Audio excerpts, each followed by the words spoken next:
അയ്യോ പൊന്നും മക്കളെ ഇതൊക്കെ കാണുമ്പോഴാ സന്തോഷം തന്നെ ചെയ്യും. ആ പഴയ സാധനങ്ങളൊക്കെ ഇറങ്ങുമ്പോഴല്ലേ ഒരു സന്തോഷം വേറെ തന്നെടാ.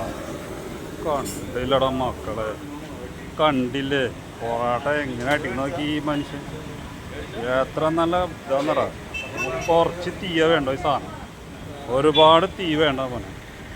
ചേട്ടൻ പൊറാട്ട അടിക്കാൻ എങ്ങനെയാ പോരെ? എങ്ങനെയുണ്ട് പൊറാട്ട അടിക്കാൻ? അടിപൊളിയല്ലേ? ഉഷാറാണോ? എങ്ങനെയുണ്ട്? അപ്പോൾ അധികം ചൂടൊന്നുമില്ലല്ലോ. ഈ ഗ്യാസ് സ്റ്റവ് നല്ല, ഇത് ഈ സ്റ്റവ് നല്ലത്? ലാഭമുണ്ട്. തീ ഇതിന്മേൽ എന്തൊക്കെ നമുക്ക് എത്ര പൊറാട്ട ഒരുപാട് അടിച്ചുകൂടെ നമുക്ക്? ഭയങ്കര ബുദ്ധിമുട്ടൊന്നുമില്ലല്ലോ.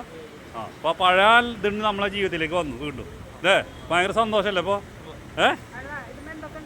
ഇതിന് പൊറോട്ട, പിന്നെ പൊറോട്ട ഉണ്ടാക്കാം, പിന്നെ ബിരിയാണി കറികളൊക്കെ ഉണ്ടാക്കാം അല്ലേ? ബീഫ്, ചിക്കന്, എല്ലാ ഐറ്റംസും ഉണ്ടാക്കാം ഇതിന്.